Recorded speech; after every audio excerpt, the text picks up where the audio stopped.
दंडवत प्रणाम सभी को। चरणों में प्रार्थनाओं से स्टार्ट करते हैं।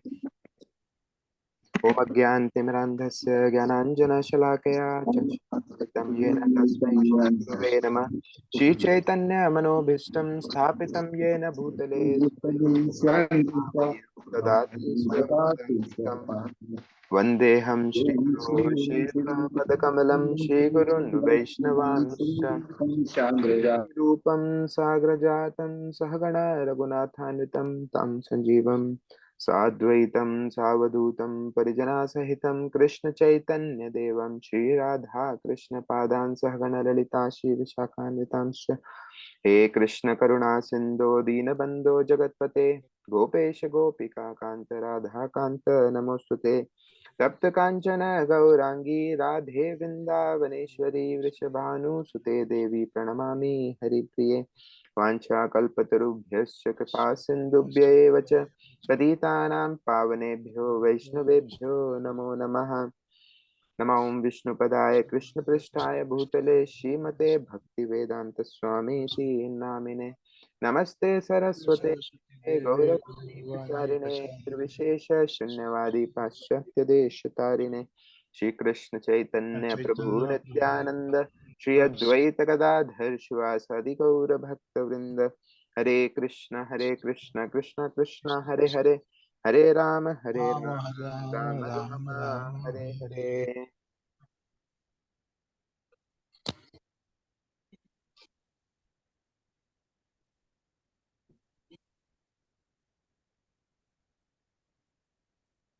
सबसे पहले तो आप सबसे क्षमा चाहूंगा, आपको समय से पहले बुलाया आज 4 बजे।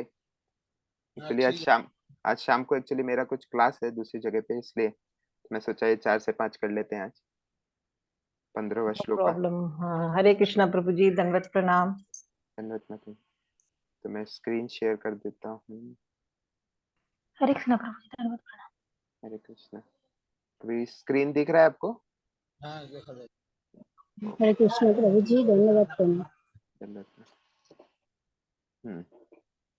तो 15वां श्लोक पहले एक रिवीजन कर लेते हैं स्टार्टिंग से। तो मंगलाचरण में ईशोपनिषद का सबसे पहले तो ईशोपनिषद जो है ये कौन से वेद का भाग है, किसी को पता है क्या? यजुर्वेद। यजुर्वेद। तो यजुर्वेद का ये भाग है। अथर्ववेद। यजुर्वेद का भाग है। तो ये 4 वेद जो हैं, 4 वेद में से यजुर्वेद है। यजुर्वेद में क्या बताया जाता है कि कैसे यज्ञ करना है। यजुर्वेद पूरा यज्ञ के बारे में पूरा डिटेल है उसमें। तो उसमें से एक छोटा सा 18 श्लोकों का भाग है ये ईशोपनिषद।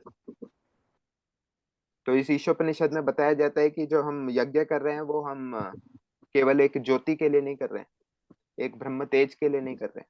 जो हम ये यज्ञ कर रहे हैं केवल जो हमारे हृदय में स्थित परमात्मा है उनके लिए नहीं कर रहे हैं। हम ये यज्ञ कर रहे हैं किसके लिए? साक्षात भगवान के लिए कर रहे हैं। तो वो जो भगवान है मतलब उनका एक रूप है, केवल तेज ही नहीं है जो भगवान है, उनका रूप है।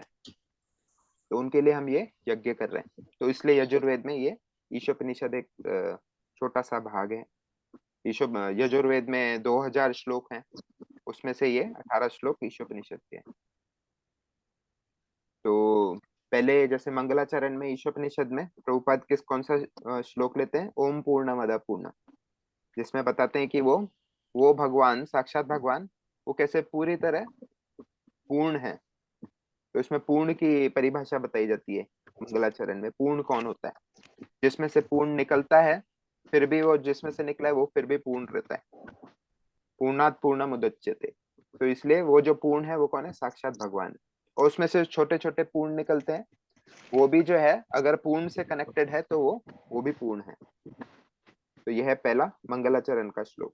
उसके बाद पहले श्लोक में बोलते हैं तो वो ही पूर्ण जिन्होंने ये सृष्टि की रचना की है। तो इस सृष्टि में सब जीवों के लिए एक अलग अलग कोटा रखा है, सबके लिए छोटा छोटा कोटा रखा है। तो उस कोटा में अगर मनुष्य उसको उसमें अगर संतुष्ट रहता है और उसी का प्रयोग करके पूरा जीवन व्यापित करता है तो वो सर्वश्रेष्ठ भक्त है भगवान का। तो लेकिन कई लोग होते हैं जो नहीं कर पाते। तो हाँ, जो करता है वो दूसरे श्लोक में बताया कि कैसे वो उस कोटा जो दिया है भगवान ने सबके लिए, सब जीवों के लिए, अगर उसको यूज करता है तो कैसे वो इसके, अगर उसको 100 वर्ष भी दिए या उससे भी ज्यादा दिए तो अच्छी तरह इस भौतिक जगत में जी सकता है, कर्म के कर्म के नियमों के अनुसार। और तीसरे में बताया जो नहीं कर पाता है उसका क्या होता है, जो उस कोटा में खुश नहीं रहता है, संतुष्ट नहीं रहता है, उसको और चाहिए, वो दूसरों के कोटा का उसमें हाथ मारता है। तो वो तीसरे श्लोक में उसके बारे में बताया गया है। वो क्या है, आसुर्य नाम ते लोक, वो आसुर्य लोक में जाता है। उसके बाद फिर चौथे श्लोक में बताया है कि अनेजद एकम मनसो जवियो। तो ये जो पूर्ण थे, तो वो पूर्ण के गुण क्या हैं, कि वो पूरी तरह स्वराट हैं। वो मतलब हम लोग उनकी कल्पना नहीं कर सकते, हम अपने से कंपेयर नहीं कर सकते उनको। तो वो चौथे श्लोक में बताया गया है वो पूर्ण कौन है, उनके गुण बताएं। तो उसमें बताया है कि मनसो जबियो, कि हमारे मन से भी तेज हैं वो। और फिर सेम ऐसे ही पांचवें श्लोक में भी बताया है, उन्हीं के गुण कंटिन्यू किए, कि वो तदे जाति तन नहीं जाती। वो भगवान जो है, अगर ज्योति है तो लोग सोचेंगे कि अरे वो चल कैसे सकते हैं, वो इधर से उधर कैसे जा सकते हैं, वो दूर कैसे हैं, पास कैसे हैं। तो इसीलिए पांचवें श्लोक में गुण बताया है भगवान का, कि वो दूर भी है, पास भी है, वो आते भी हैं, जाते भी हैं, सब जगह हैं, वो अंदर भी है, बाहर भी है। तो वो भगवान का अचिंत्य शक्ति बताइए पांचवें श्लोक में। फिर छठे श्लोक में बताया यस्तु सर्वाणि भूतानि आत्मनेवानुपश्यति, कि जो अ, मुक्त लोग हैं, मुक्त जीव हैं, एक होते हैं बद्ध जीव और एक होते हैं मुक्त जीव। तो मुक्त जीव कौन होते हैं, जो जो उस कोटा में प्रसन्न रहते हैं, संतुष्ट रहते हैं। जो दूसरे श्लोक में जो बताया है कि वो मनुष्य जो जो भगवान ने जो हिस्सा दिया है उस हिस्सा में प्रसन्न है। तो वो जो भक्त हैं वो है मुक्त लोग, मुक्त जीव। तो उनके बारे में बताया है छठे श्लोक में, कि वो सब जगह सबको समान दृष्टि से देखते हैं, सब जगह वो भगवान को देखते हैं। वो हर मनुष्य के अंदर, हर जीव के अंदर भगवान को देखते हैं, और जो जीव नहीं है उनके अंदर भी भगवान को देखते हैं। तो उसके बाद फिर सातवें में बताया है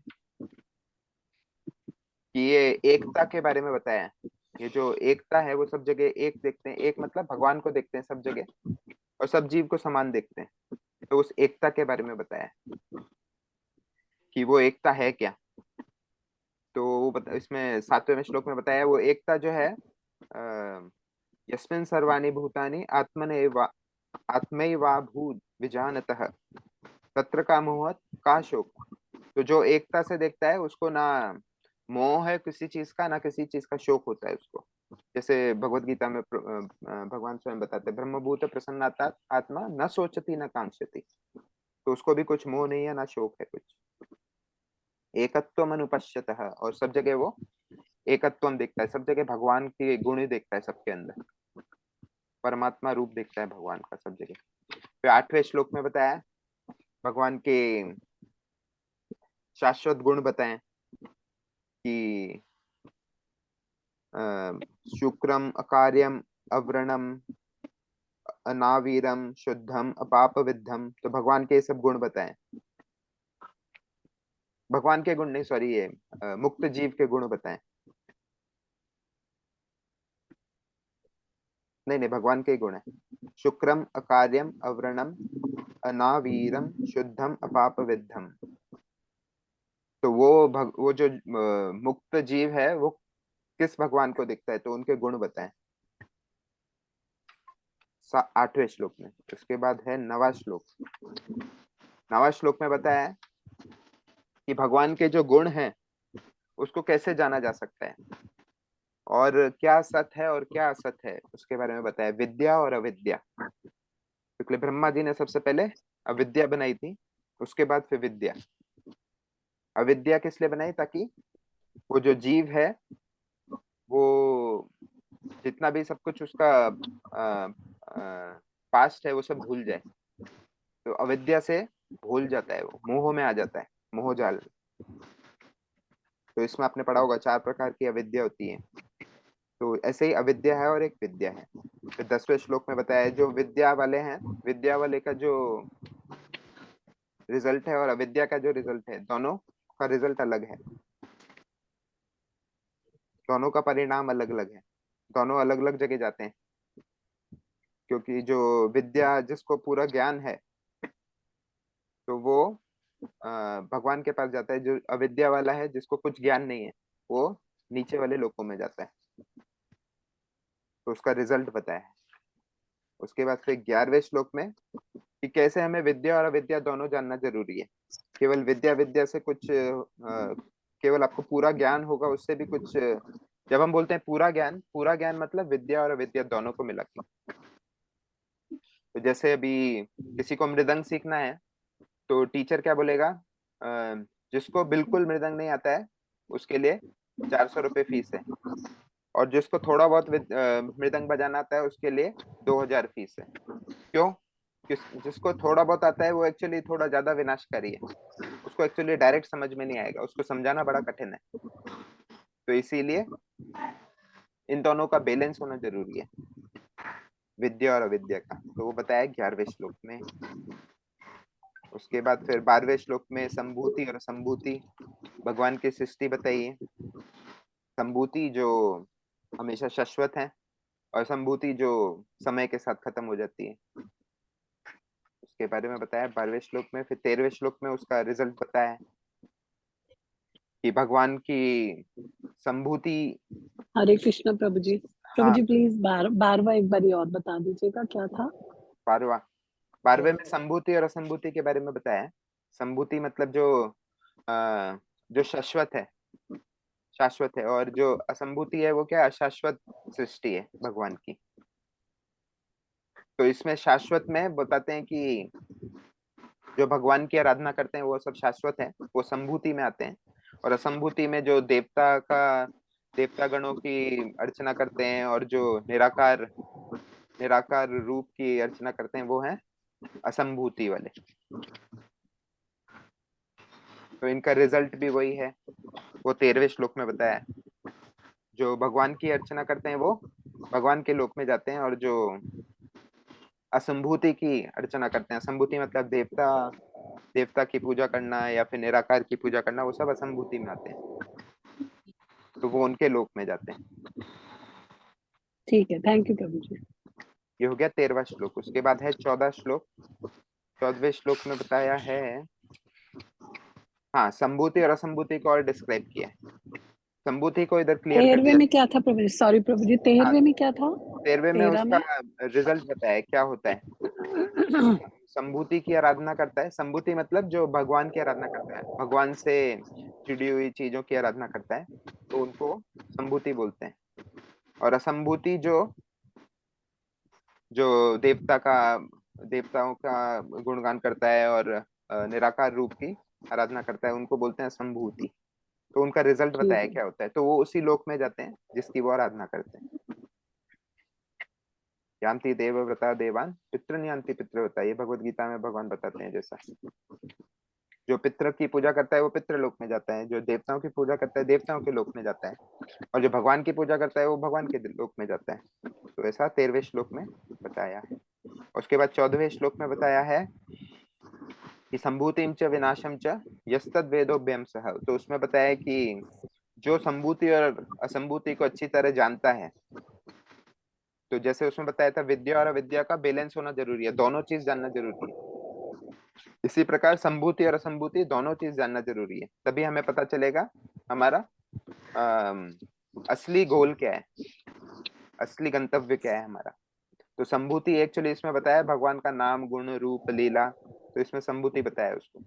और असंभूति किसको बताया, जो भी देवतागण, मनुष्यगण, जानवर, जो भी सृष्टि है उनकी प्रकृति में, तो वो सब असंभूति है जिसका विनाश हो जाता है, तो वो सब है असंभूति। तो इन दोनों का ज्ञान जिसको है वो क्या, भगवान के लोक में जाता है। मुझे वो है 14 नंबर श्लोक में संभूति और असंभूति का बैलेंस। हाँ, बैलेंस मतलब दोनों जानना जरूरी है। यस तद वेदो व्यम सह, तो इसमें बोला है दोनों अगर जो जानता है वो क्या है, मृत्यु से परे हो जाता है, जन्म मृत्यु से परे हो जाता है। विनाशेन मृत्युम तीर्त्वा संभूत्यामृतम अश्नुते। तो ये था 14वां श्लोक, और अभी हम 15वें श्लोक में। तो अभी अभी तक हमने कितने सारे तत्व देखे, इतने सारे फिलॉसफी देखी पूरी भगवान के बारे में और उनके भक्त के बारे में। तो अभी जो है जो भक्त बोल रहा है कि मुझे अभी संभूति देखती है। तो 15वें श्लोक में संभूति के लिए प्रार्थना कर रहा है वो, कैसे मैं भगवान का रूप अच्छी तरह देख सकता हूँ, क्योंकि भगवान का रूप गुण लीला ये सब क्या है, संभूति है। तो 15वें श्लोक में वो क्या है, अपील कर रहा है, प्रार्थना कर रहा है भगवान से कि मेरे को अपना रूप दिखाइए। जो आपका जो रूप है वो एक हिरण्मय पात्र से ढका हुआ है, तो उसको कृपया हटाइए और तब जाके मुझे अपना साक्षात रूप दिखाइए। तो अभी हम 15वां श्लोक फिर से रिसाइट करते हैं। ये सब हो गया था।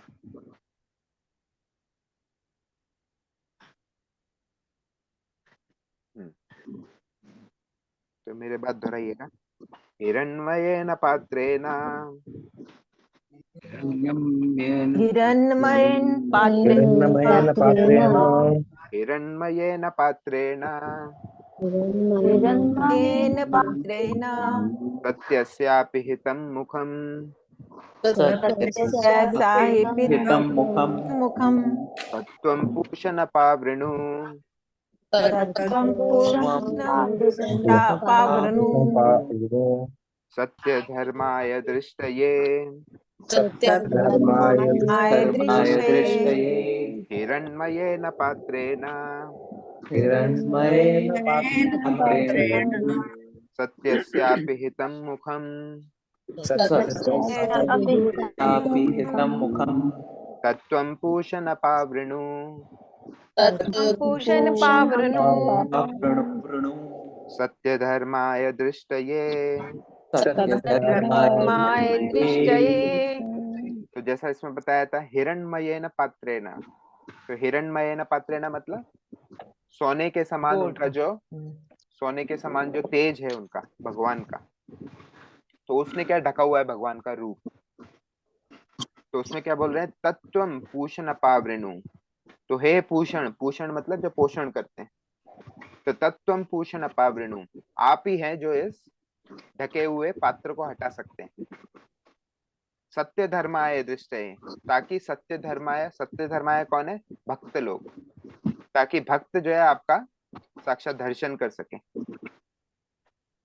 तो इस श्लोक में बताया है ये कैसे भगवान का रूप जो है भगवान के तेज से ढका हुआ है, और भगवान का तेज ही है जो त्रिपाद विभूति को पूरा कवर कर रखा है, पूरी सृष्टि को कवर कर रखा है भगवान के तेज। तो इसके बाद फिर हमने देखा था कि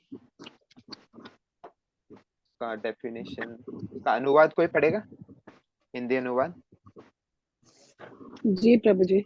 यस पढ़िए, हाँ पढ़िए।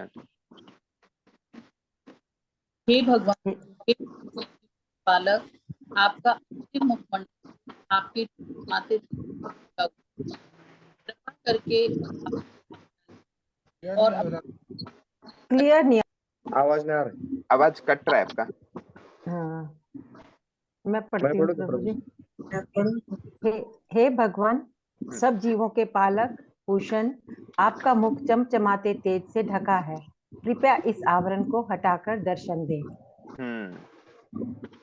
तो ये है 15वां श्लोक। तो इसमें भगवान कृष्ण के साकार और निराकार रूप के बारे में बताया गया है। तो ऐसा हमने देखा विभाग 1 में कि ब्रह्म का स्तोत्र कौन है, तो भगवान स्वयं भगवत गीता में बताते हैं ब्रह्मणो ही प्रतिष्ठा, हम 14वां अध्याय के 27वें श्लोक में। तो उसके बाद प्रभुपाद और भी बताते हैं कि और कहाँ पे बताया गया है ब्रह्म के बारे में। तो भगवान की 3 अनुभूति है, ब्रह्म, परमात्मा, भगवान। तो इसका श्रीमद् भागवतम में श्लोक आता है जिसमें बताते हैं ये 3 अनुभूति होती है, वदंति तत्तत्वविदस् तत्वम यद ज्ञानम अद्वयम ब्रह्मेति परमात्मेति भगवान इति शब्दते। तो तीन अनुभूति से हम परम सत्य को जान सकते हैं। तो सबसे उत्तम रहती है भगवान की अनुभूति, जिसमें साक्षात रूप आता है भगवान का, और परमात्मा जो भगवान का ही एक लोकलाइज्ड रूप है भगवान का, और ब्रह्म जो है भगवान का तेज है। तो ये तीन अनुभूति है भगवान की। जैसे हमने एग्जाम्पल में देखा था, सूर्य का जो तेज है वो ब्रह्म की अनुभूति है, और सूर्य का जो ग्रह दिख रहा है हमें, तो वो ग्रह जो है परमात्मा रूप की अनुभूति है। और जब हम ग्रह के ऊपर आ जाते हैं, ग्रह के ऊपर अंदर आके देखते हैं कि अरे ये तो बहुत बड़ी चीज है, तो वो क्या है, भगवान का असली रूप है, भगवान का सूर्य का रूप। ऐसे हमने ट्रेन का भी एग्जांपल देखा था, कैसे स्टेशन पे आती है ट्रेन, तो ट्रेन असलियत में दिखती है कि अरे हाँ बहुत बड़ी ट्रेन है, दूर से दिखती है केवल लाइट दिख रही है हमें, उसमें कुछ रूप नहीं दिखता है उनका, केवल लाइट लाइट दिखती है। जब पास में आती है थोड़ी ट्रेन तो थोड़ा सा रूप दिखता है, इंजन दिखने लगता है हमें। उसके बाद जब स्टेशन पे आती है तो पूरा ट्रेन दिखने लगता है। तो ये एग्जांपल लिए थे। उसके बाद फिर बताते हैं मतः परतरम नान्यत्, ब्रह्म के बारे में और कहाँ पे बताया भगवान ने, भगवत गीता 7.7वें श्लोक में, कि मैं ही धारण किए हुए हूँ सब कुछ। तो उसके बाद फिर 10.42वें श्लोक में भी बताया गया है, दृष्टव्याहमिदं कृष्णम एकांशेन स्थितो जगत, मेरे एक अंश से मैं पूरे सृष्टि को, ब्रह्मांड को धारण किए हुए हूँ, भगवान बताते हैं 10.42वें श्लोक में। उसके बाद फिर हमने परमात्मा का स्रोत देखा था।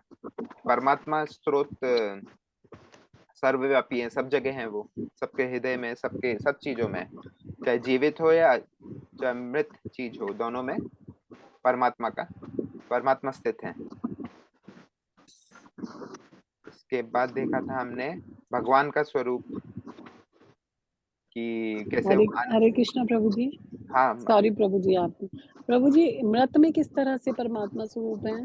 क्योंकि जो मृत चीजें हैं, जैसे अभी हम सृष्टि में ये देखते हैं, भूमंडल है, भूमंडल या पृथ्वी है, पृथ्वी क्या हम थोड़ा मृत बोलते हैं, इसमें कुछ वो नहीं है, क्या बोलते हैं, कोई जीव नहीं है, जान नहीं है, जी। हाँ कुछ जान नहीं है, तो वो भी मृत है, तो उनमें भी भगवान है। तो अभी हम देखेंगे कैसे भगवान जो है हर चीज में कैसे फैले हुए हैं। तो आज के विषय वही है। तो फिर भगवान का हमने देखा था, भगवान स्वरूप कैसे अलग अलग 5 रसों में कैसे अपना लीलाएं करते हैं भगवान अपने रूप के द्वारा। तो ये अपने ग्वाल बालों के संग कैसे वो खेलते हैं, उसके बाद माखन चोर लीला, अलग प्रकार की लीलाएं करते हैं। तो लीलाएं क्यों करते हैं, ताकि जो भगवान को पाना चाहते हैं, जो भगवान को जानना चाहते हैं, तो उनके लिए क्या है, भगवान अलग अलग लीलाएं करते हैं, ताकि वो भगवान की लीलाओं का रस ले सकें, और उससे क्या है, पवित्र हो सकें स्वयं। तो ये अलग अलग लीलाएं करते हैं। इसके बाद आता है भगवान की सृष्टि संचलन कैसे करते हैं। शुक्ल बोलते हैं कि भगवान तो वृंदावन में है, तो सृष्टि कैसे करते हैं, तो भगवान अपने अंश से करते हैं। तो वो ये अंश आज हम देखेंगे। तो यह है विभाग 2, कृष्ण का स्थान कैसे देख सकते हैं। तो बहुत सारे लोग जो है भगवान को जानना चाहते हैं, अलग अलग तरीके से सब भगवान को समझना चाहते हैं, लेकिन भगवान को समझना आसान नहीं है। तो इसमें बताते हैं कि कई लोग जो है विफल हो जाते हैं भगवान को समझने में, भगवान का दर्शन लेने में। तो कई लोग ऐसे हैं, कौन है, कर्म योगी हैं, ज्ञान योगी हैं, अष्टांग योगी हैं। तो ये लोग जो है ज्यादातर विफल हो जाते हैं। बहुत थोड़े बहुत ही लोग हैं जो सफल हो पाते हैं इस रास्ते से। तो सांख्य योगी कौन होते हैं, जो ज्ञान योगी को ही सांख्य योगी बोलते हैं। तो सांख्य योगा क्या होता है, जो भगवत गीता का जो दूसरा अध्याय है वो एक्चुअली सांख्य योगा है। तो सांख्य योगा मतलब संख्या का योग, जिसमें हम संख्याओं से हम जान सकते हैं कि ये सृष्टि क्या है। तो संख्याओं से कैसे जान सकते हैं, तो इसमें बताया जाता है कि भौतिक सृष्टि में 24 तत्व रहते हैं। तो वो जो 24 तत्व हैं, उन 24 तत्वों का वो लोग क्या है, विश्लेषण करते हैं, अलग अलग तरीके से चिंतन करते हैं कि कैसे इन 24 तत्वों से पूरी सृष्टि बनी हुई है। किसी के यहाँ से थोड़ा हाँ डिस्टरबेंस आ रहा है। हाँ, तो कैसे पूरी सृष्टि बनी हुई है 24 तत्वों से। तो किसी को ज्ञात है कि 24 तत्व हैं क्या है? 24 तत्व क्या क्या है, किसी को पता है? हरे कृष्ण प्रभु जी। नोट किया है, याद ऐसे नहीं है। हाँ यस अच्छा। प्रभु जी, 5 ज्ञानेंद्रियां, 5 कर्मेंद्रियां कर्मेंद्रियां, और हो गए और हाँ और मन बुद्धि, ग- मन बुद्धि अहंकार, मन बुद्धि अहंकार अहंकार 13 हो गए और ये जो है कर्मेंद्रियां, गंध स्पर्श हाँ 5 तो 5 जल थल 5 इंद्रिय विषय, बराबर विषय। 5 इंद्रिय विषय हो 5 गए। महाभूत, इंद्रियों, तो 18 हो गए। अभी बच्चे कितने? और 5 महाभूत, महाभूत, पांच पांच महोदय। पंच महाभूत। हाँ पंच महाभूत आज पंच पांच महाभूत। स्पर्शन एंड पृथ्वी, एक पृथ्वी बच जल गया। अग्नि। तो मैं स्पर्शन एंड अभी मैं सब बताता हूँ कौन कौन से हो गए। 5 ज्ञानेंद्रिय, 5 कर्मेंद्रिय, उसके बाद 5 इंद्रिय विषय 15, उसके बाद 5 महाभूत 20 हो गए। अब बाकी बचे 4। तो मन बुद्धि अहंकार, और चौथा कौन है? आत्मा, जीवात्मा। हाँ आत्मा, जीवात्मा। हाँ। तो ये सांख्य योगी जो है ये 24 तत्वों को अलग अलग तरीके से देखते हैं। तो ये जो 24वां तत्व है, ये कई लोग बोलते हैं आत्मा है, कई लोग बोलते हैं परमात्मा है, कई लोग बोलते हैं ये महत तत्व है। तो अलग अलग तत्वों से देखते हैं। ये सांख्य योगी इसलिए लिखा है, इसमें विश्लेषण एवं चिंतन करते हैं। तो इसलिए इन चीजों पे वो रिसर्च करते रहते हैं सांख्य योगी। तो इसी में वो यही करते करते उनका क्या है, पूरा जीवन निकल जाता है और वो गोल तक नहीं पहुंच पाते। तो इसलिए उनका जो प्रयत्न है विफल हो जाता है। तो इसलिए उन्हें पुरुष भगवान का जो है ज्ञान नहीं रहता, तो ये विफल हो जाते हैं। तो ये विफल प्रयत्न वाले हैं। तो इसलिए एक्चुअली ये वेद और उपनिषद ये सब जो बनाए हैं भगवान ने, तो थोड़ा कंफ्यूजिंग बनाया। आप क्या डायरेक्टली समझ नहीं सकते कि हाँ भगवान ऐसे हैं, भगवान ये हैं। कंफ्यूजिंग इसलिए बनाया है क्योंकि अगर कोई ज्ञान पूरी तरह प्राप्त कर लेगा तो वो क्या है, भगवान को ही तिरस्कार कर देगा। तो जो जैसे आप देखेंगे बड़े बड़े राक्षस, वो बहुत बड़े बड़े ज्ञानी थे, लेकिन क्या करते थे जब ज्ञान आ जाता है तो ज्ञान क्या है, आपको ज्ञान का जो अहंकार है वो आपको भगवान से भी ऊपर ले जाने की कोशिश करता है, भगवान को छोटा कर देता है, निम्न कर देता है। तो इसीलिए वेदों में और शास्त्रों में क्या है, आपको डायरेक्ट नहीं बताएंगे कि हाँ भगवान क्या है, भगवान का रूप ये है। तो आपको धीरे अलग अलग तरीके से बताएंगे। इसीलिए जो है वेदों को समझने के लिए हमें गुरु की बहुत जरूरत पड़ती है। जब तक गुरु जो परंपरा से आता है वो हमें समझाता नहीं है कि हाँ वेदों में एक्चुअली ये बताया गया है, तब तक हम क्या है, भगवान को समझना असंभव है। तो ये हो गए विफल प्रयत्न वाले। एक और निराकारवादी, जो केवल ब्रह्म ज्योति की चमक मात्र से ही मोहित हो जाते हैं, उसके आगे वो सोचते हैं कि अरे कुछ है ही नहीं, यही सब कुछ है। तो ये भी एक विफल प्रयत्न वाले हैं। इसके बाद आते हैं सफल प्रयत्न वाले, जो कि है भक्त, जो सत्य को पूरी तरह जानकर 24 तत्व एवं ब्रह्म ज्योति को भेद कर जानना चाहते हैं। वो जानते हैं 24 तत्व हैं, ठीक है, ये भौतिक सृष्टि है, और उसके बाद फिर ब्रह्म ज्योति है, ब्रह्म ज्योति को भेद कर वो किधर जाते हैं, भगवान के लोक, त्रिपद विभूति में। तो यह मंत्र भगवान की दीप्तिमान आवरण हिरण्मय पात्र हटाने की प्रार्थना है, जैसे हमने स्टार्टिंग में देखा। तो जब तक आवरण हटता नहीं, भगवान का कमल मुख का दर्शन और वास्तविक साक्षात्कार नहीं हो सकता। तो ऐसा इस श्लोक में बताया है। तो जैसे हम अपने आप को भी देखेंगे, एक एग्जांपल बताता हूँ।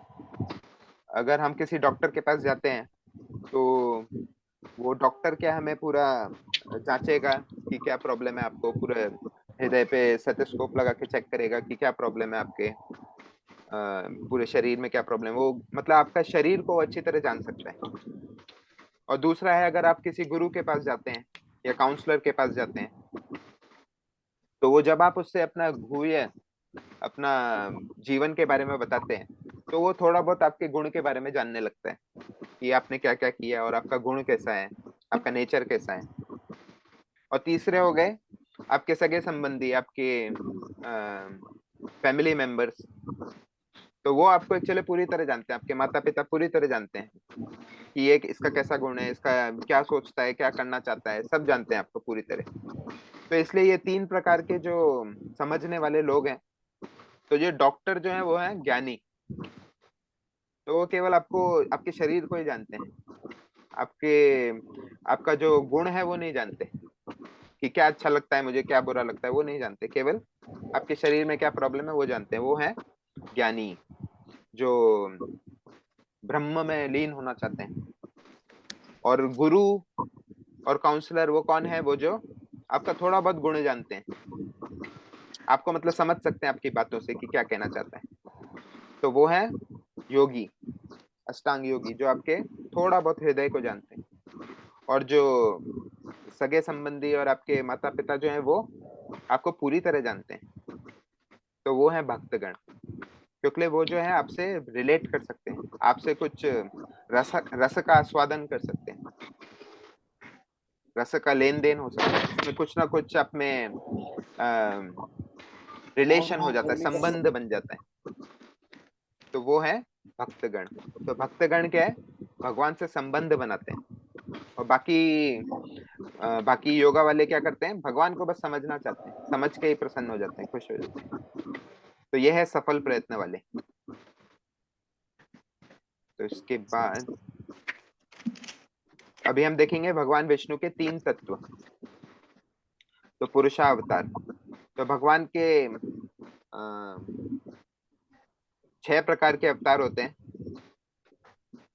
तो एक होता है मनवंतर अवतार, जैसे मैंने बताया था 14 मनवंतर हैं, तो हर मनवंतर में भगवान अवतार लेके आते हैं, तो वो होता है मनवंतर अवतार।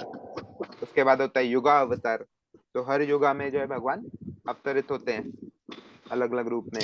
उसके बाद होता है लीला अवतार, अलग अलग लीला के लिए भगवान अवतरित होते हैं। उसके बाद होता है पुरुषा अवतार, जो अभी हम देखेंगे। और उसके बाद होता है गुणा अवतार, जो ब्रह्मा विष्णु महेश जो हम बोलते हैं, जो अलग अलग गुण में आते हैं, सत्व गुण, रजोगुण और तमोगुण। और एक होता है शक्त्यावेश अवतार, जैसे नारद मुनि, व्यासदेव, पृथु महाराज, ये सब शक्त्यावेश अवतार। तो इसी प्रकार आज हम पुरुष अवतार के बारे में देखेंगे।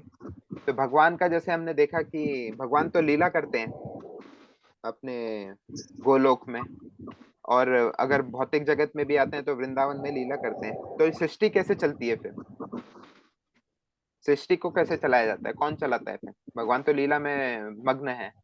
तो इसलिए भगवान जो है इन 3 अवतारों में, सबसे पहले तो मेन अवतार जो है कारणोदक्षाय विष्णु, पुरुषा अवतार में वो क्या है? अवतरित होते हैं इस भौतिक जगत में। तो इनको जो है हम ऑफिशियल रूप बोलते हैं। जैसे घर में जो हम भगवान कृष्ण रूप है भगवान का, और जब ऑफिस जाते हैं तो ये 3 रूप में आते हैं, ऑफिशियल रूप बोलते हैं, जिसमें वो कार्य करवाते हैं, शक्तियों से कार्य करवाते हैं। जैसे सीईओ अपने जो कंपनी का जो मेन ओनर है वो क्या अपने एम्प्लॉइज से काम कराता है, तो उसी प्रकार ये जो 3 पुरुषावतार हैं अलग अलग शक्तियों से कार्य करवाते हैं। तो कारणोदक्षाय विष्णु भगवान के एक्सपेंशन है, अवतार है। ये शंकरशन जी से आते हैं कारणोदक्षाय विष्णु। तो कारणोदक्षाय विष्णु जैसे मैंने बताया था 2 प्रकार के, एक होता है एक पद विभूति, एक होता है त्रिपद विभूति। जो पूरी सृष्टि है ये 2 भाग में डिवाइडेड है। तो एक पद विभूति मतलब 1/4 भाग, त्रिपद विभूति मतलब 3/4 भाग। हाँ, 3/4 भाग। तो भगवान कृष्ण जब ये भौतिक जगत की रचना करना चाहते हैं तो कारणोदक्षाई रूप में आते हैं।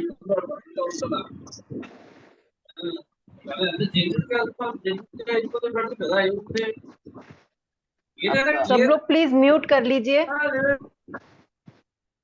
हाँ, तो कारणोदक्षाई विष्णु के रूप में भौतिक जगत में आते हैं, और भौतिक जगत में आके कारणोदक सागर में लेट जाते हैं आके।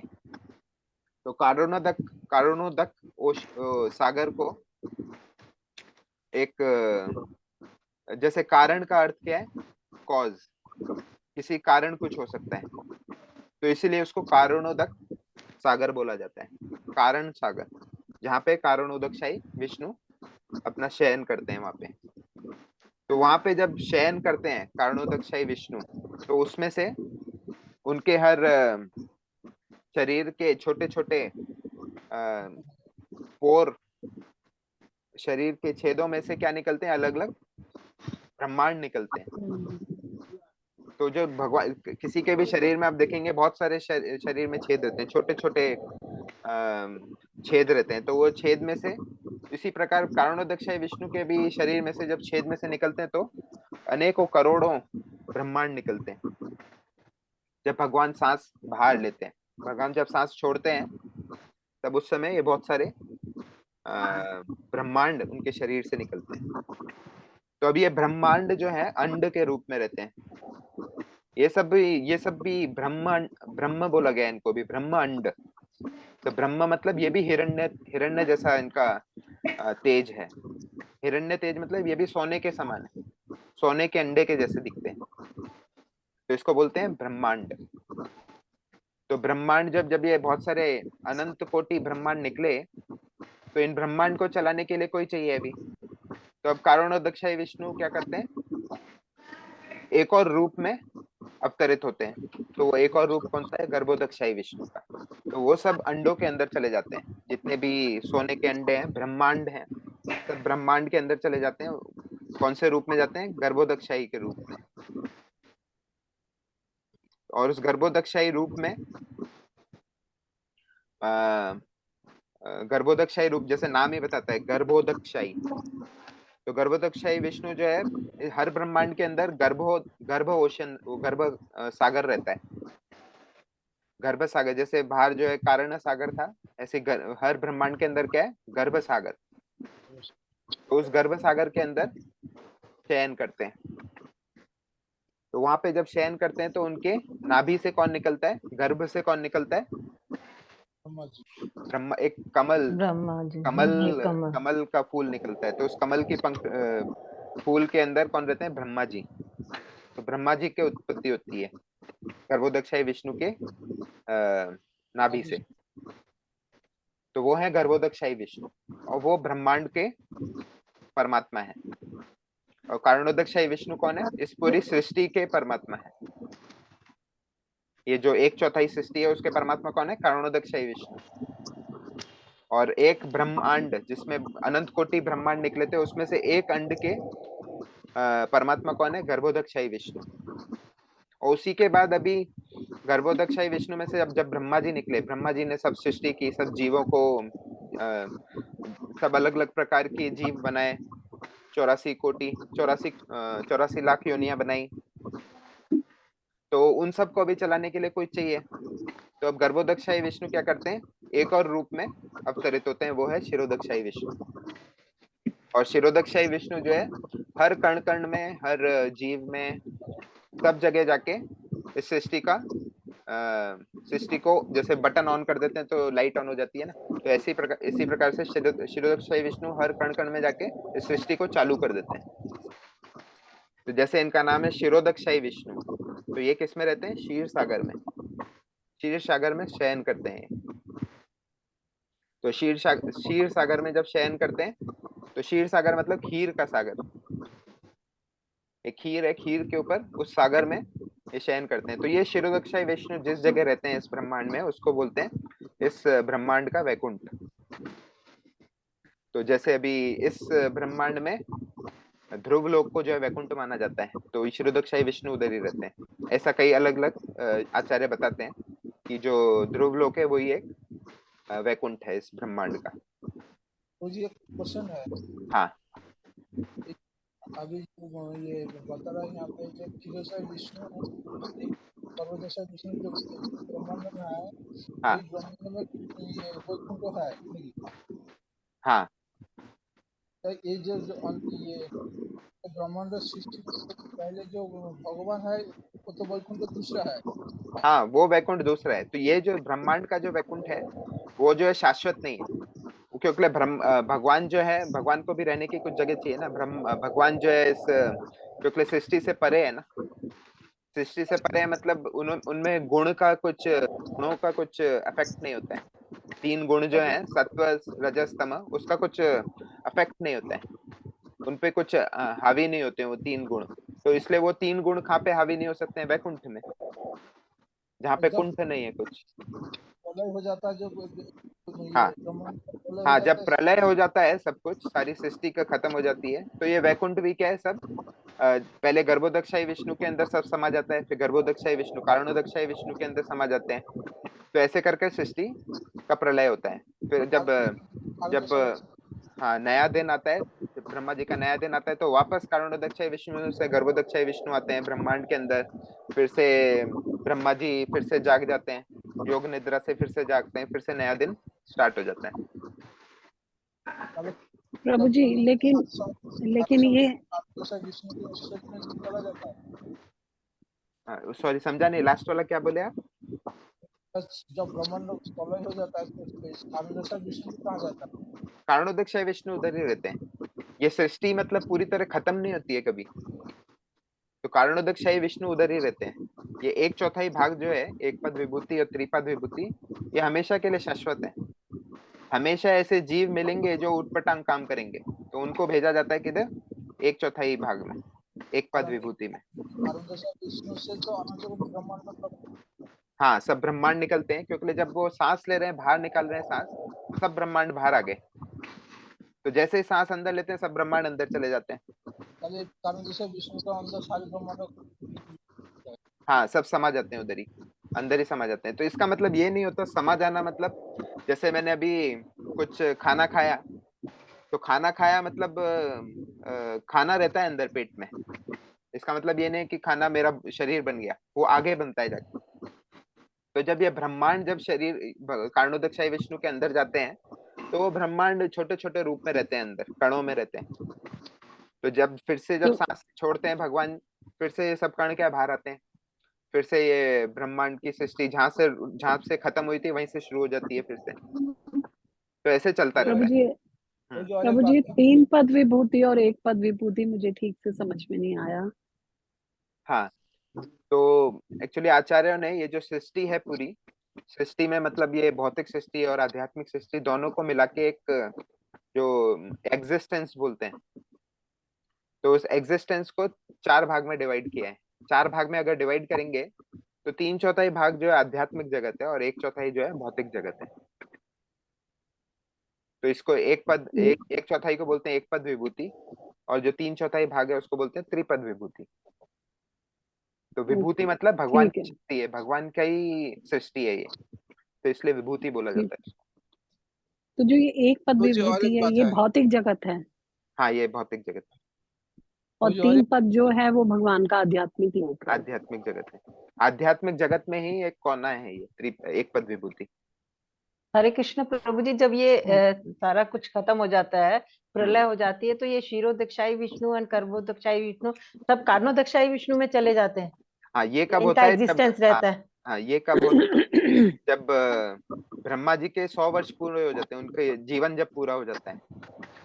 अच्छा। तो ये कंपैरिजन किया गया है, भगवान की जो श्वास है, भगवान जब श्वास छोड़ते हैं, तो जब छोड़ते हैं तो उसमें भगवान ब्रह्मा जी का एक जीवन हो जाता है पूरा, क्योंकि 4 प्रकार के प्रलय बताए गए हैं।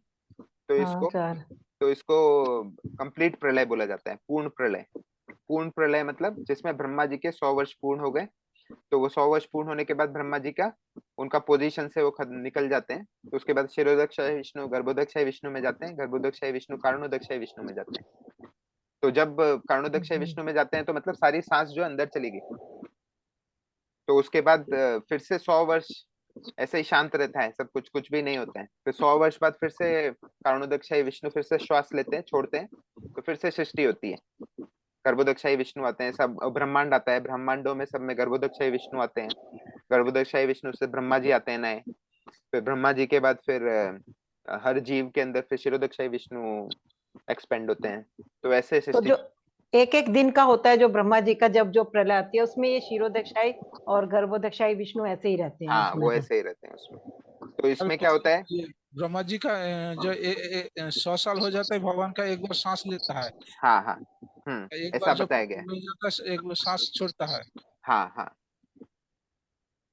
ऐसा और एक बात कंपैरिजन है। और एक बात पूछना प्रभु जी, यस जो प्रभु। भगवान का पहले एक्सपेंस है तो बलराम, हाँ, भगवान का पहला एक्सपेंशन है बलराम, बराबर। राइट राइट हैंड में, लेफ्ट हैंड में राधा रानी।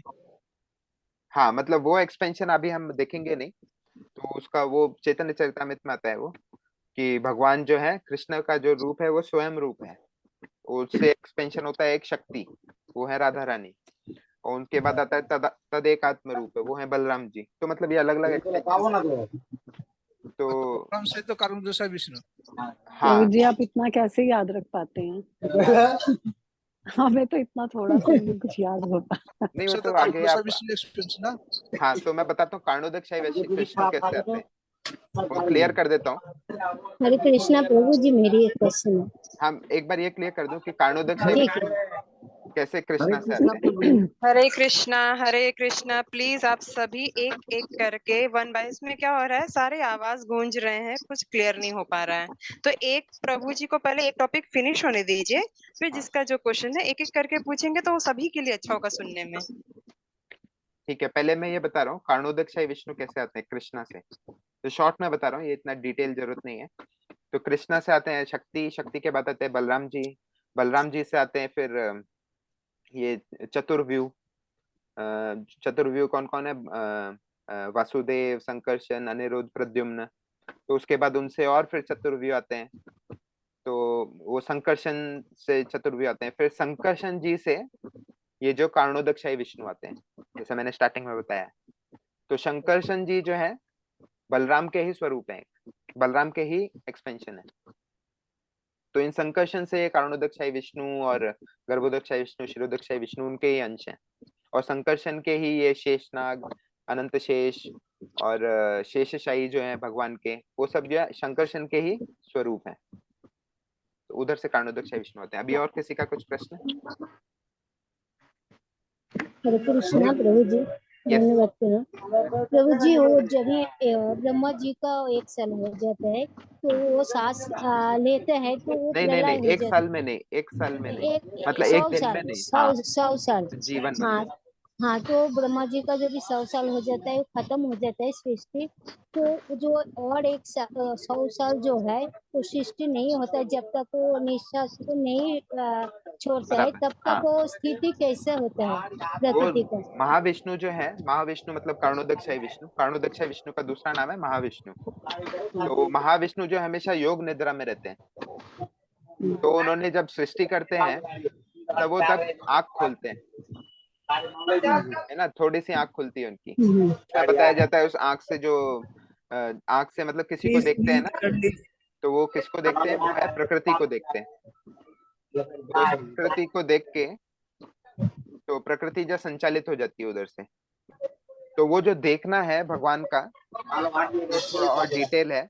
भगवान जब देखते हैं, प्रभु जी जहाँ से आवाज आ रही है आप उन्हीं को म्यूट कर दीजिए ना। हाँ वो मेरे पास एक्चुअली पार्टिसिपेंट्स का लिस्ट नहीं दिखता ना, मैं शेयर कर रखा है इसलिए।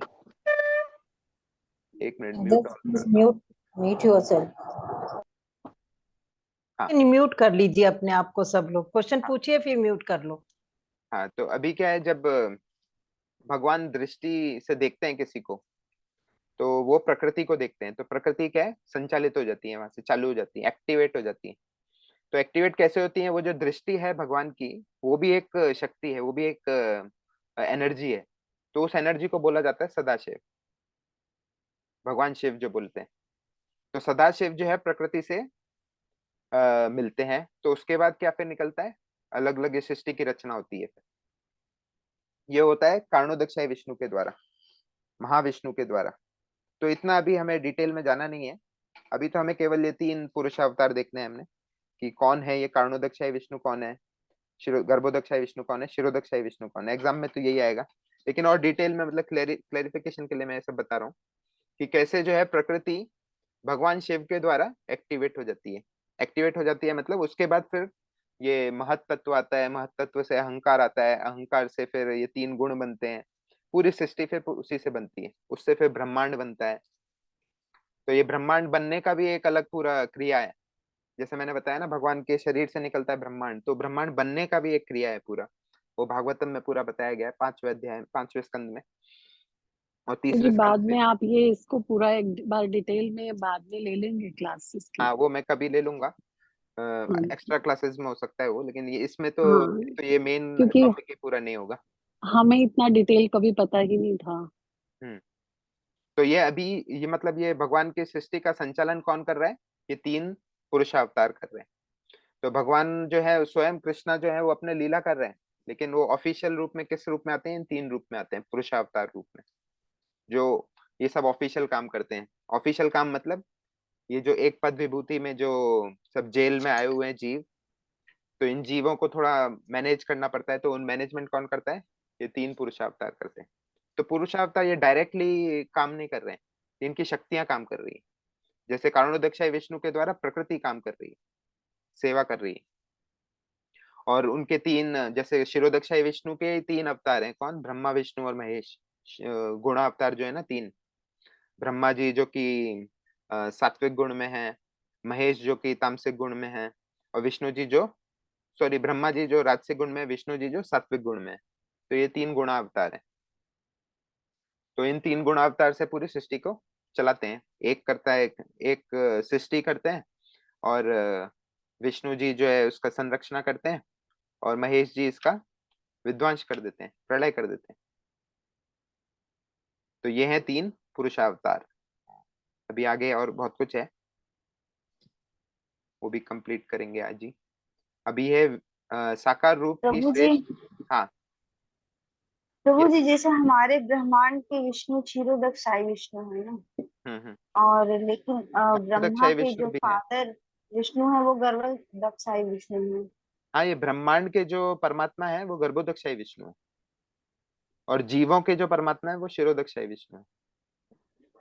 तो जैसे जब ब्रह्मा प्रार्थना करते हैं अवतार लेने की जो भी, तो किस विष्णु से करते हैं? हाँ, गर्भदक्षाई विष्णु, उनके नहीं नहीं, फादर वाले विष्णु से? शिरोदक्षाई विष्णु से। अच्छा, क्षीरोदक्षाई। क्योंकि शिरोदक्षाई विष्णु ही है, सो जब सब जीवों को और जो अजीव हैं उन सब में भी वो सर्वव्यापी है, सब जगह है, सब कण कण में है पूरी सृष्टि के, तो वो है शिरोदक्षाई विष्णु। तो शिरोदक्षाई विष्णु ही है जो इसका मेंटेनेंस कर रहे हैं, संरक्षण कर रहे हैं पूरी सृष्टि की, जी। है ना। तो भगवान जो है वो ब्रह्मा जी जो है शिरोदक्षाई विष्णु के पास जाके प्रार्थना करते हैं अपने बचाने के लिए, देवताओं को बचाने के लिए। तो ऐसा ही ब्रह्म संहिता में बताया जाता है कि पूरी सृष्टि के बारे में बताया गया है कि कैसी सृष्टि है। यस्य प्रभा प्रभवतो जगदंड कोटि, ये असंख्य ब्रह्मांडों में असंख्य ग्रह अपनी विराट संरचना के कारण एक दूसरे से विभिन्न है। तो जितने भी ब्रह्मांड निकल रहे हैं, तो सब ब्रह्मांड अलग अलग हैं, सब एक जैसे अंडे नहीं है, सब अलग अलग प्रकार के अंडे हैं ब्रह्मांड। तो इसका एग्जाम्पल हम कहाँ पे देखते हैं? इसका एक उदाहरण है कृष्ण लीला में, जब ब्रह्मा विमोहित हो जाते हैं, ब्रह्म विमोहन लीला में जब क्षमा मांगने के लिए ब्रह्मा जी आते हैं, तब उधर देखते हैं अरे कितने प्रकार के ब्रह्मा है यहाँ पे। ब्रह्मा जी कृष्णा के लिए सब ब्रह्मा को बुला लेते हैं उधर ही। तो वो देखते हैं कि अरे 10-10 सर वाले ब्रह्मा भी हैं, 100-100 सर वाले ब्रह्मा भी हैं।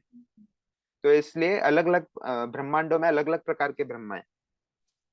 तो जब उधर आते हैं तो ब्रह्मा जी समझ जाते हैं अरे ये मेरा तो कुछ पोजीशन ही नहीं है इस पूरी सृष्टि में। पहले तो मैं सोचा था मैं सबसे उत्तम हूँ, सबसे ऊपर हूँ इस पूरे ब्रह्मांड में, लेकिन इतने ब्रह्मांड है कि मेरी तो कोई पोजीशन ही नहीं। तो इससे हमें ये पता चलता है अलग अलग प्रकार के ब्रह्मांड है। तो इसमें लिखा है जगदंड कोटि विशेष वसुधादि विभूति भिन्नम, सब अभिन्न है, अलग अलग प्रकार के हैं, भिन्न है, सॉरी, विभूति भिन्नम। तो तद ब्रह्म निष्कलम अनंतम अशेष भूतम गोविंदम आदि पुरुषम तम हम भजामि। तो ये सब ब्रह्म ज्योति के एक कोने में स्थित है, क्योंकि ब्रह्म ज्योति तो पूरी सृष्टि है, सब जगह है, लेकिन एक कोने में जो है, एक चौथाई भाग जो है उस कोने में स्थित है ये सब, ये पूरा जगदंड कोटि जो है, करोड़ों ग्रह जो है, करोड़ों ब्रह्मांड जो है, वो सब एक कोने में स्थित है, वो है एक पद विभूति में। उसके चारों तरफ भी पूरी ब्रह्म ज्योति ही है, लेकिन इधर क्या है, ये 24 तत्वों से कवर्ड है पूरा, एक पद विभूति जो है 24 तत्वों से कवर हो चुका है। तो इसीलिए वो जो तेज है वो हमें दिखता नहीं है इस ब्रह्मांड में। आप देखेंगे जो सैटेलाइट और ये सब जाते हैं पृथ्वी के बाहर जाते हैं तो सब अंधेरा ही दिखता है सब जगह। और एक्चुअली में जो ब्रह्मांड है, ब्रह्मांड के बाहर क्या है, पूरी ज्योति ही ज्योति है। तो ये बताया गया, यस्य प्रभा प्रभवतो जगदंड कोटि कोटि शेष वसुधादि विभूति भिन्नम। वसुधादि मतलब सब ब्रह्मांड अलग अलग प्रकार के, सब में अलग अलग प्रकार के जीव हैं, सब में अलग अलग प्रकार के देवता गण हैं। तो ये है सब ब्रह्मांड अलग अलग प्रकार के। तो ये जैसा एक एग्जांपल है, ये वैकुंठ का एग्जांपल है। तो इसमें हमारी एक एक पद विभूति कहाँ पे है, इसमें कोई बता सकता है इस फोटो में? वैकुंठ में है ना प्रभु जी? नहीं, ये जो इसमें कमल के फूल में है प्रभु जी, जो कमल के फूल में। नहीं, मैं बोल रहा हूँ एक पद विभूति प्रभु जी किधर जो है? सबसे नीचे है वो एक पद प्रभु जी जो सब ब्लैक में सब है, ब्लैक एरिया जो अंधकार में है, सब वो कमल के सबसे नीचे। ऊपर, हाँ, सबसे तो ऊपर। वो है एक ये पद जो विभूति। सर्कल, हाँ हाँ, वो एक पद विभूति है। और बाकी सब जो है पूरी त्रिपद विभूति है। तो सब जगह तेज है, देखो सब जगह वो हिरण्य तेज है, हिरण्यमय तेज। लेकिन केवल इधर ही जो है वो हिरण्यमय तेज नहीं है एक पद विभूति में। क्यों? क्योंकि ये 24 तत्वों से कवर्ड है, पूरा ढका हुआ है उससे। तो इसलिए जब भक्त इस ब्रह्म ज्योति के दर्शन करता है तो इसीलिए वो यहाँ पे प्रार्थना कर रहा है, क्या? हिरण्मय न पात्रे न तत्तस्यापि हितम मुखम। आप कृपया ये ब्रह्म ज्योति को भी हटाइए ताकि मैं आपके स्वयं रूप को देख सकूं। तो इस फोटो में क्लियरली बताया गया है। प्रभुपाद का ये जो पहला स्कंद था भागवतम का, उसमें ये कवर पेज था।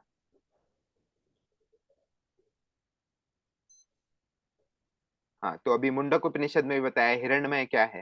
हिरण्मय के बारे में जैसा हमने बताया कि ब्रह्म ज्योति का तेज का वर्णन किया गया है, और भौतिक आवरण के परे आध्यात्मिक क्षेत्र है, अनंत ब्रह्म ज्योति है जो भौतिक कल्मश मुक्त है। ये तो हमने डिस्कस किया है। तो अलग अलग उपनिषदों में भी बताया गया है इसके बारे में। तो इसको सर्वोत्तम प्रकाश माना जाता है।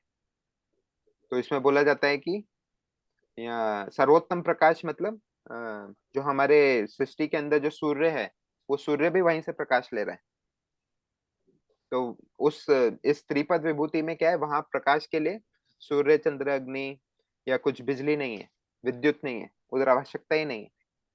भगवत गीता में जैसे भगवान बताते हैं न तद भाष्यते सूर्यो न शशांको न पावकः यत् गत्वा न निवर्तन्ते तद धाम परमम मम। तो उधर जो है न तद भाष्यते सूर्य, वहां पे सूर्य की तेज की जरूरत ही नहीं है, न शशांको, न चंद्रमा की जरूरत नहीं है, न पावकः और न बिजली की जरूरत है। यद गत्वा न निवर्तन्ते, जो वहां पे जाता है वो वापस यहाँ पे नहीं आता। न निवर्तन्ते तद धाम परमम मम, सबसे परमम धाम है। तो ऐसा भगवान बताते हैं। तो ये जो जितने भी निम्न लोक हैं, जो हम बोलते हैं ना, अतल वितल पातल सूतल तलातल, क्योंकि 14 लोक हैं। 14 लोक में से जो नीच नीच के जो लोग हैं, नीच के जो लोक हैं, तो उधर भी क्या एक्चुअली सूर्य का तेज नहीं जाता है, क्योंकि वो सब क्या है भूमंडल के अंदर है वो सब। वहां पे सूर्य का तेज नहीं जाता है। तो वहां पे बताया जाता है नाग की मणियां होती हैं, उस मणियों का तेज से उधर उजाला होता है। वहां पे सूर्य का तेज नहीं जाता है। तो जो मणि में जो उजाला है वो भी क्या है, ये ब्रह्म तेज है वो भी। तो ये अलग अलग प्रकार के तेज हैं। तो इसमें बताया जाता है कि भगवान ये सब सृष्टि करते हैं और ये सब सब में भाग लेने के लिए अवतरित होते हैं, कारणोदकशाही विष्णु गर्भोदकशाही विष्णु के रूप में। तो ये जो अभी हमने फोटो में देख रहे हैं, ये कारणोदकशाही विष्णु का वो है, जिनके कणों से क्या निकल रहा है, अलग अलग ब्रह्मांड निकल रहे हैं। और सब ब्रह्मांड के अंदर छोटे छोटे महा दिख रहे होंगे, महाविष्णु की फोटो है। तो वो कौन है? गर्भोदकशाही विष्णु है। तो ऐसे भगवान मतलब अवतरित हो रहे हैं इस भौतिक जगत में, लेकिन भगवान जो है डायरेक्टली टच नहीं है भौतिक जगत में। मतलब वो खुद कार्य नहीं कर रहे हैं सब भौतिक जगत चलाने का। वो क्या है, पूरे इससे परे हैं। तो इसलिए भगवान को जो है चौथी अवस्था में देखा जाता है। तो वो चौथी अवस्था को बोलते हैं तुरिया। तो 4 अवस्थाएं होती है। एक होती है स्वप्न अवस्था, जागृत अवस्था, एक होती है स्वप्न अवस्था, और एक होती है जागृत, स्वप्न, और चौथी होती है तुरिया, तीसरी में ध्यान नहीं आ रहा है। हाँ, सुषुप्त अवस्था, सुषुप्त अवस्था, सुषुप्त अवस्था मतलब डीप स्लीप। तो तीन होती है, स्वप्न, सॉरी, जागृत, स्वप्न, सुषुप्त और तुरिया। तो भगवान को जो है चौथी स्टेज में बताया जाता है, तुरिया। तुरिया मतलब जो भगवान इस सृष्टि में होकर भी सृष्टि के नहीं है, मतलब उससे अफेक्ट नहीं होते, उनपे कुछ सृष्टि अफेक्ट नहीं कर सकती उनके शरीर को, तो इसको तुरिया अवस्था बोलते हैं। तो ये चारों जो तीन जो पुरुषावतार है, पुरुषावतार हैं, भगवान आज परमात्मा रूप में हमारे हृदय में भी हैं, लेकिन वो हमारी गतिविधियों से अफेक्ट नहीं हो रहे हैं, तो वो बिल्कुल इंडिपेंडेंट है, स्वराट है। तो ये उनकी अवस्था है भगवान की। तो भौतिक दुनिया में प्रकाश उसका परावर्तन है, उसका परावर्तन है मतलब ब्रह्म ज्योति का परावर्तन है, और वह ज्योति 10 दिशा में फैला है।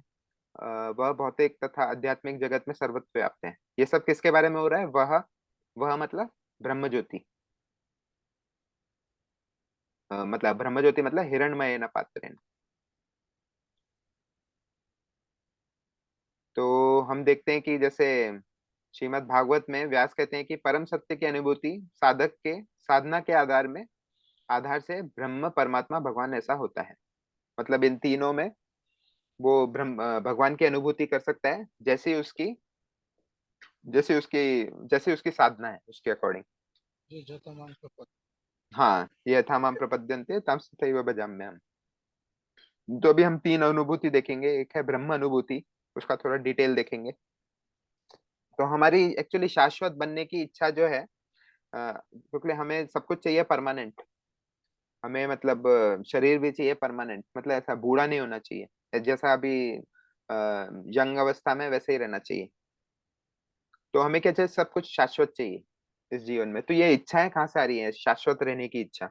हमें फोन भी चाहिए, वो परमानेंट फोन चाहिए, खराब नहीं होना चाहिए, हर चीज भगवान परमानेंट चाहिए हमें। तो वो जो शाश्वत जो इच्छा है हमारी, हमारे आत्मा के द्वारा आ रही है, क्योंकि हमारी जो आत्मा है वो शाश्वत है, वो कभी खत्म नहीं होती है। क्योंकि जब तक किसी मनुष्य ने सोने को नहीं देखा है, सोना को, तब तक उसके मन में सोना पाने की इच्छा भी नहीं होगी। जैसे ही उसने सोना देखा तभी उसको सोने के गुण पता चले उसको, तब उसको सोना पाने की इच्छा होगी। तो उसी प्रकार हमारे अंदर शाश्वत आत्मा है, इसीलिए हमारे अंदर शाश्वत रहने की इच्छा आती है। तो इसलिए तो ये जो ब्रह्मन है, ब्रह्म है, ब्रह्म ज्योति है, ये इसको हम बोलते हैं एक शाश्वत साक्षात्कार है ये। जैसे सच्चिदानंद बोला जाता है भगवान के रूप को। तो सच्चिदानंद, जो सत है, सत का मतलब है जो साक्षात है, शाश्वत है, इटर्नल है, उसको सत्य बोला जाता है। एग्जिस्टेंस जो है सत है, हमेशा के लिए है। हमारी आत्मा जो है सत है, तो उसको शाश्वत बोला जाता है। तो इसलिए जिसको इसका साक्षात्कार हो जाता है वो है ब्रह्म साक्षात्कार, ब्रह्म की अनुभूति हो जाती है उसको। वो समझ जाता है कि जो मेरे अंदर जो आत्मा है वो क्या है? शाश्वत है, वो कभी खत्म नहीं होने वाली।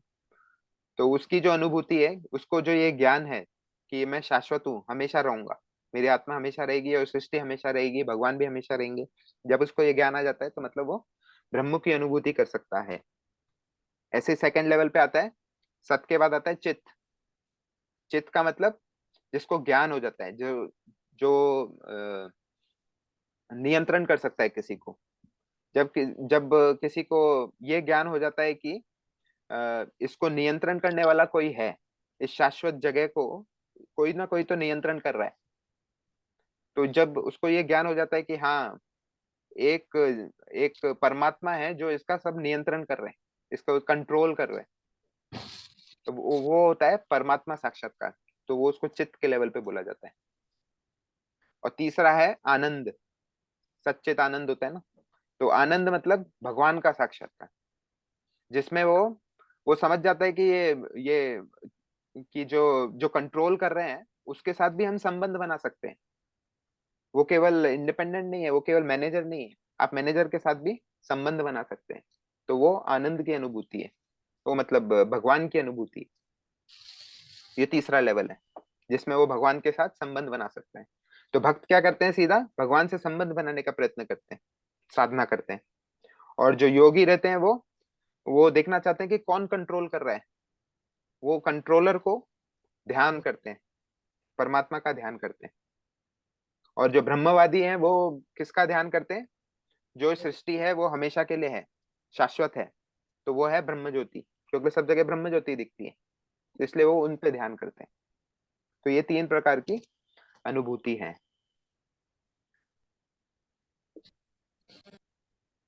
हाँ, तो अभी, हाँ, तो हम देखते हैं कि ये ब्रह्म की अनुभूति, ब्रह्म ब्रह्मलोक में, आ, मतलब ब्रह्म परम ज्योति में सब लोग क्यों जाना चाहते हैं? कौन से लोग जाते हैं उधर?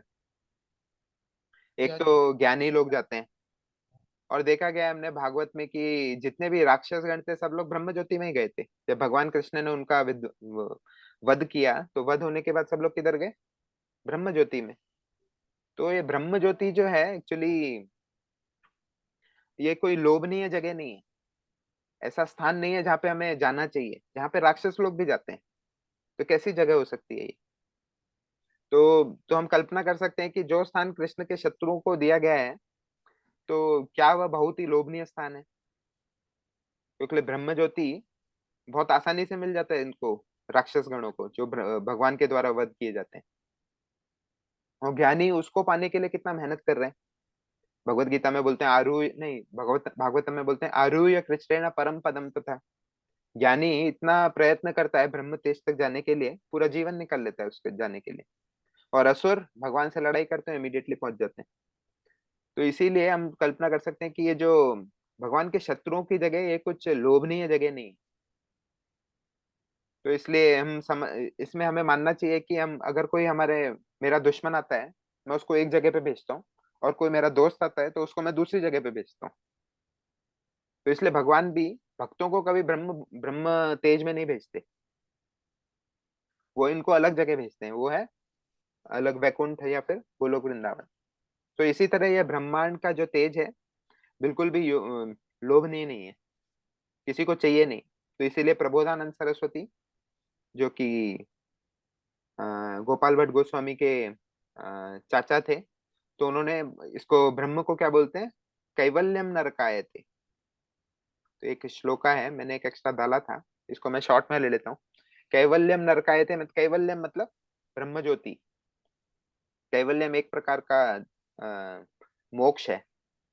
तो मोक्ष मतलब जिसको ब्रह्म ज्योति में जाना है, तो उसको कैवल्यम बोलते हैं। तो भक्तों के लिए कैवल्यम क्या है? नरकायते, एक नरक के समान है। तो और ज्ञानी के लिए वो गोल है, लेकिन भक्त के लिए वो क्या है? नरक है। तो भक्त के लिए नरक के रूप में कहा जाता है कैवल्यम नरकायते। उसके बाद लिखा है त्रिदशपुर आकाश पुष्पायते। और त्रिदशपुर का अर्थ है कि भौतिक संसार के भीतर एक्चुअली देवताओं के ग्रह हैं। तो स्वर्ग लोक, भूलोक, भुवर्लोक, ये 3 जो लोक हैं, ये 3 लोग जो है उसको आकाश पुष्पायते जैसे दिखता है। आकाश पुष्पायते मतलब एक स्वप्न जैसे है। ये त्रिदशपुर देवताओं के आवासीय स्थान है, लेकिन ये स्वप्न के समान है भक्तों के लिए, क्योंकि वो थोड़े दिन रहते हैं। थोड़े दिन आप आकाश में रह सकते हैं, खुशी पूर्वक आनंद का भोग कर सकते हैं, लेकिन वापस क्या, वापस आप इधर भौतिक जगह, इसमें भूमंडल पे आ जाते हैं। तो इसीलिए ये स्वप्न के समान है भक्तों के लिए। उसके बाद बोला है दुर्दांत इंद्रिय काल सर्प पटिली प्रोकात दंस्त्रायते, कि ये हर योगी की इंद्रियां जो होती हैं, वो, ये भक्त जो है वो अपने इंद्रियों को कैसे कर लेता है? इंद्रियों को एक्चुअली काल सर्प के जैसे बताया गया है, सर्प के समान बताया गया इंद्रिय को। इंद्रियों के लिए बहुत इंद्रिय वस्तुओं से अट्रैक्ट हो जाती हैं और उसमें बेहोश हो जाती हैं, तो मनुष्य को उधर वो नीचे खींच लेती है इंद्रियां। इसलिए इंद्रियों को किसके समान बताया गया? सर्प के समान। लेकिन भक्तगण क्या करते हैं? उन इंद्रियों, उन सर्पों के दांत निकाल देते हैं। दुर्दांत इंद्रिय काल सर्प पटली प्रोखात दंस्त्रायते। तो जब दांत निकल जाते हैं, विषैले दांत, तो सांप अभी कितना भी काट ले कुछ होगा नहीं, है ना। तो ये भक्त इसी प्रकार अपने इंद्रियों को यूज करते हैं भगवान की सेवा में, जब यूज करते हैं। तो भौतिक जगत में रहते हुए भी भगवान की सेवा में जब हम इंद्रियों को यूज करते हैं, तो वो सर्प, बिना दांत के सर्प के समान है। तो इसलिए दुर्दांतेन्द्र काल सर्प पटली क्रोखात दंश्रायते। उसके बाद बोला है विश्वम पूर्ण सुखायते विधि महेंद्रादेश कीटायते। भक्तों को ये अलग अलग पोजीशन नहीं चाहिए। विधि मतलब ब्रह्मा जी की पोजीशन, महेंद्र मतलब इंद्र की पोजीशन, कुछ पोजीशन नहीं चाहिए। वो अपने भक्त जिस पोजीशन में, वही पोजीशन ठीक है उनका। तो इसीलिए कृष्ण भावनामृत का मतलब है कि हम इंद्रियों के जहरीले दांत निकाल देते हैं, और कृष्ण भावनामृत व्यक्ति को भी एक्चुअली इंद्रिय तृप्ति की अनुमति दी जा सके। तो वो जब इंद्रिय तृप्ति करता है, वो कैसे करता है? भगवान की सेवा करके उसके जहरीले दांत निकल जाते हैं। तो इसीलिए वे जीवन की नरकीय स्थिति की ओर से दूर हो जाता है। तो इसलिए लास्ट में लिखा है यत् कारुण्य कटाक्ष वैभवताम तम गौरम वस्तु। जब भगवान गौर चंद्र की दृष्टि हमारे ऊपर पड़ती है, तब जाके हम भगवान गौर की कारुण्य दृष्टि जब हमारे ऊपर पड़ती है, तब जाके वो कृपा से हम ये कैवल्य को हम नरक रूप में देखते हैं, और स्वर्ग को हम केवल स्वप्न के रूप में देखते हैं, और इंद्रियों को हम भगवान की सेवा में यूज कर पाते हैं। तो ऐसा प्रबोधानंद सरस्वती जी लिखते हैं चैतन्य चंद्रामृत में। तो ये बताया था कैवल्यम कैसे भक्तों के लिए नरक के समान है। तो फिर होती है परमात्मा अनुभूति। परमात्मा अनुभूति जैसे बताया था कि वो चित्त जिसको ज्ञान हो जाता है कि हाँ, ये जिसको साक्षात्कार हो जाता है कि इस शाश्वत सृष्टि का कोई ना कोई कंट्रोलर है, तो वो है परमात्मा अनुभूति। उसके बाद आता है भगवान की अनुभूति। तो भगवान की अनुभूति कब होती है? जब हिरण्मय पात्र हट जाता है। तो भगवान की अनुभूति कब होती है? जब उसको पता चल जाता है कि हाँ, शाश्वत सृष्टि का कोई ना कोई कंट्रोलर है, और उस कंट्रोलर के साथ मैं संबंध बना सकता हूँ, क्योंकि वो भी उसका भी एक रूप है, उसके साथ भी मैं आदान प्रदान कर सकता हूँ। तो वो है भगवान की अनुभूति। तो ये सबसे हाईएस्ट अनुभूति है। तो इसके बाद बताने को बहुत कुछ था, लेकिन अभी समय कम है, तो इसीलिए फिर लास्ट में प्रभुपाद लिखते हैं इस श्लोका के तात्पर्य के आखिर में लिखते हैं, ये 3 प्रकार के जो अनुभूति करने वाले योगी हैं, ज्ञानी, योगी, कृष्ण, ज्ञानी और अष्टांग योगी, फिर कृष्ण भक्त। तो इन 3 अध्यात्मवादियों की तुलना करते हैं। वो बताते हैं कि ये भगवत गीता के 6ठे अध्याय के लास्ट के 2 श्लोकों में बताया जाता है कि तपस्विभ्यो धिको योगी ज्ञानेभ्यो भी मतोधिकः। भगवान कृष्ण बताते हैं जो ये भक्ति योगी है, तपस्विभ्यो धिको, योगा जो कर रहा है उससे भी अधिक है। तपस्विभ्यो धिको योगी, और ज्ञानेभ्यो भी मतोधिकः, और ज्ञानी योगी से भी ऊपर है भक्ति योगी। कर्मेभ्य अधिको योगी, और जो कर्म कर रहा है उससे भी ऊपर है वो, ये भक्ति योगी जो है।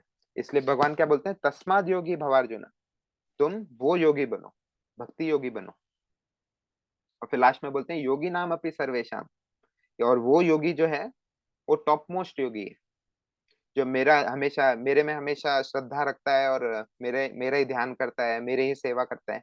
तो वो योगी क्या है? सर्वाधिक, सर्वेशाम, मतलब उत्तम योगी है वो। तो ऐसा बोल के प्रभुपाद भी इस श्लोका का तात्पर्य का अंत करते हैं। तो अभी अगर किसी का कुछ प्रश्न है तो अभी ले सकते हैं।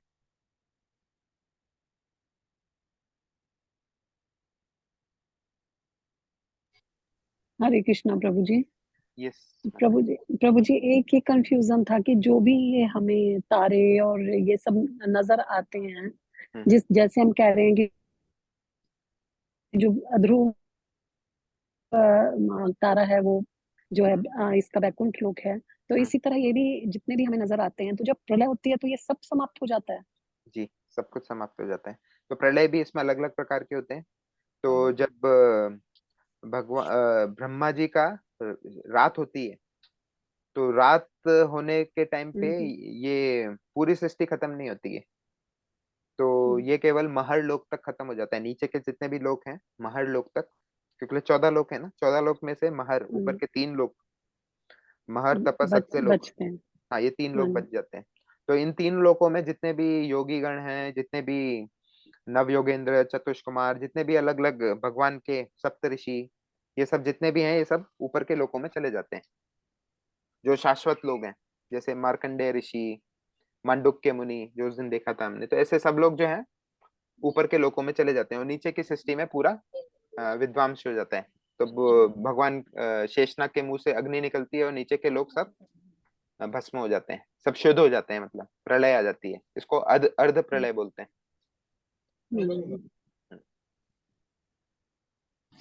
और जब पूर्ण प्रलय आती है तो सब कुछ समाप्त हो जाता है। पूर्ण प्रलय में मतलब ब्रह्मा जी का भी लाइफ पूरा हो गया।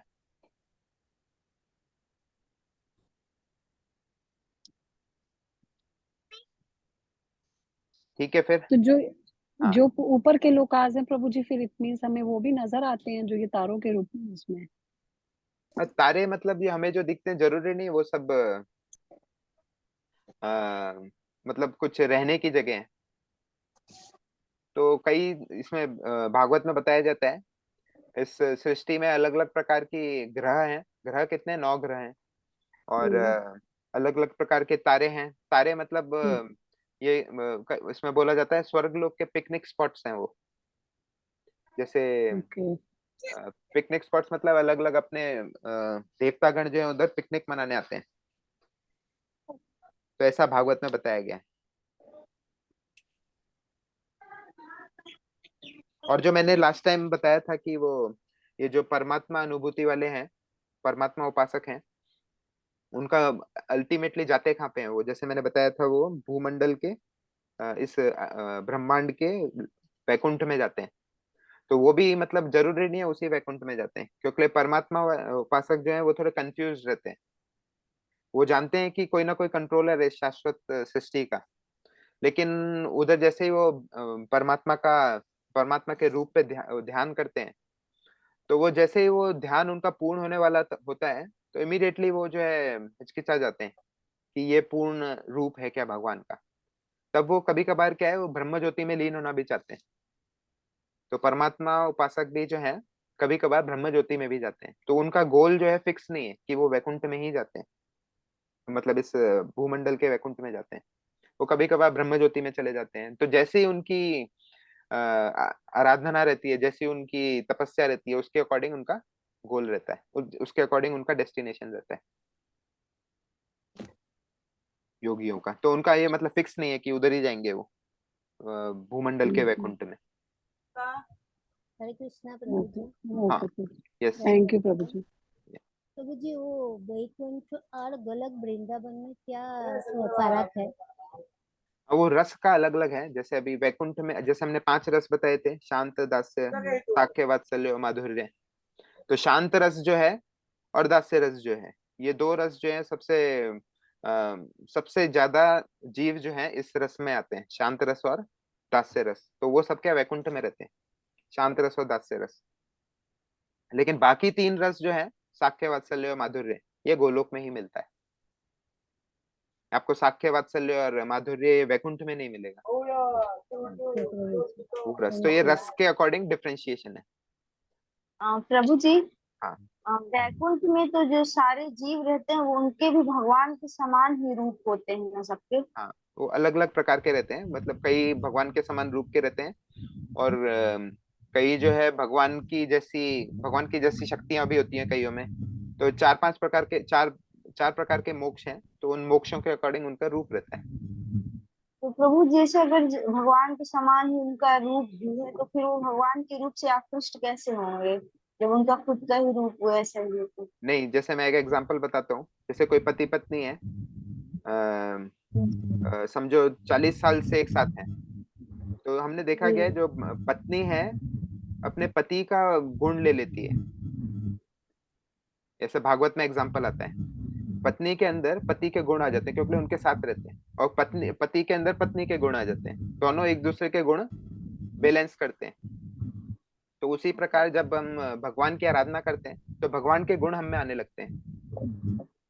तो भगवान के गुण हम में आने लगते हैं तो हम मतलब हम हैं दास्य, हमारा जो रस है वो दास्य रस ही है, शांत रस है और दास्य रस है। हम भगवान के साथ सेवा ही कर रहे हैं भगवान की, और हमारा कॉन्स्टिट्यूशनल पोजीशन भी वही है कि हम सेवक हैं। लेकिन हमारे जब गुण आ जाते हैं तो हमारा रूप भी एक्चुअली उनके जैसा होने लगता है। जब भी कोई बच्चा होता है तो बच्चे का क्या बोलते हैं कि हाँ माँ पे गया है, बाप पे गया है ना, तो वो रूप भी आ जाता है ऐसा हमारे ऊपर।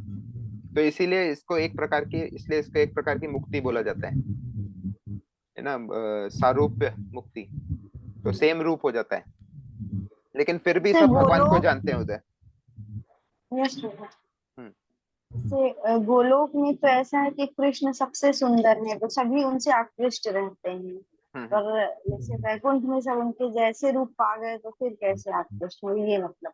हाँ मतलब एक जैसे रूप, मतलब दिखने में चार चार हाथ हैं उनके, शरीर वैसा ही है, लेकिन जो भगवान का जो तेज है, भगवान के गुण स्पेशल है ना, जी। भगवान के गुण स्पेशल है, वो बिल्कुल ही हम भगवान नहीं बन सकते उधर जाके। इसका मतलब ये नहीं कि हम विष्णु बन गए वहां पे, हमारा रूप वैसा हो जाता है। ये दोनों अलग चीजें हैं, हम लोग विष्णु नहीं प्रभु बनते। जी, प्रभु जी एक चीज का ये कंफ्यूजन रहता है हाँ मन में, मतलब विचार आता है कि जब कहते हैं आध्यात्मिक लोक में सिर्फ आनंद ही आनंद है, तो फिर हम ईर्ष्या क्यों करते हैं वहां पर जाकर के, कि क्यों हमें वापस आना पड़ा? वही बताया ना, वो जो वापस आते हैं, वापस आने का जो थ्योरी है वो अलग अलग प्रकार की है। वहां पर तो ये सिर्फ हर कोई भगवान की। वो बोलते हैं ना, न तद भाष्यते सूर्य न शशांको न पावका यद गत्वा न निवर्तन्ते तद धाम परमम मम।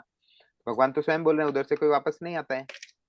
तो प्रभुपाद इसलिए बताते हैं कि जो वापस आता है वो ब्रह्म ज्योति वाले वापस आते हैं, जो जो ब्रह्म ज्योति में लीन हो जाते हैं, ब्रह्म ज्योति की इच्छा रखते हैं, जो शांति चाहते हैं जीवन से, वो लोग ही वापस आते हैं इस भौतिक जगत में।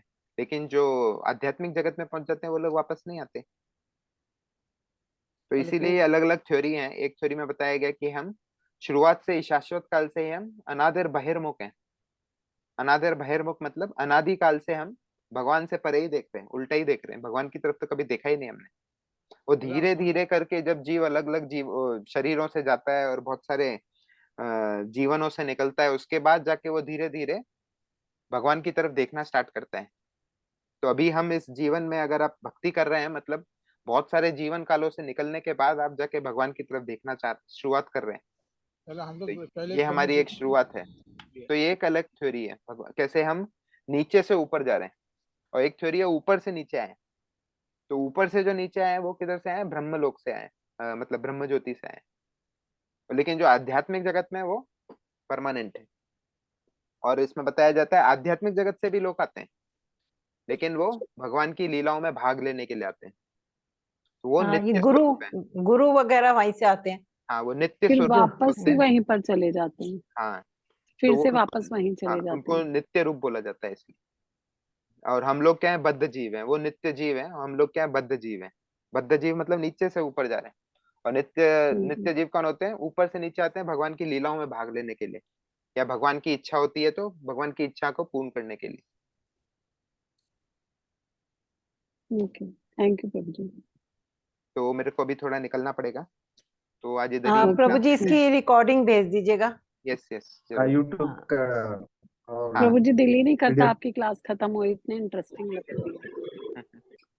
तो हरे अभी कृष्ण। नेक्स्ट थैंक यू देखेंगे सो मच 16। प्रभु जी। 16 हरे में भी हरे थोड़ा कृष्ण। सेम रिलेशन है, लेकिन इसी से थोड़ा रिलेटेड है वो 16 वर्ष भी, श्लोक का भी। तो देखते हैं कौन देखा, जो अवेलेबल रहेगा ठीक वो है। देख। धन्यवाद। हरे हरे कृष्ण। कृष्ण प्रभु ओके, जी, थैंक हरे यू, दंडवत हरे प्रणाम। कृष्ण हरे प्रभु जी, कृष्ण दंडवत प्रणाम। कृष्ण प्रभु जी। लास्ट वाले की भी और इसकी भी, दोनों की हाँ रिकॉर्डिंग प्रभु जी भेज जरूर। दीजिएगा। हाँ, yes. Thank you Prabhu ji. Hare Krishna Prabhu ji, Hare Krishna. Prabhu ji YouTube पे मिल जाएगी दंडवत। प्रभु जी आपकी हाँ रिकॉर्डिंग? यूट्यूब भी मिल जाएगा, ओके ओके प्रभु व्हाट्सएप ग्रुप जी, पे आ जाएगा। हाँ ओके साइट पे प्रभु भी। जी। हरे हरे कृष्ण। कृष्णा प्रभु जी। हरे कृष्ण।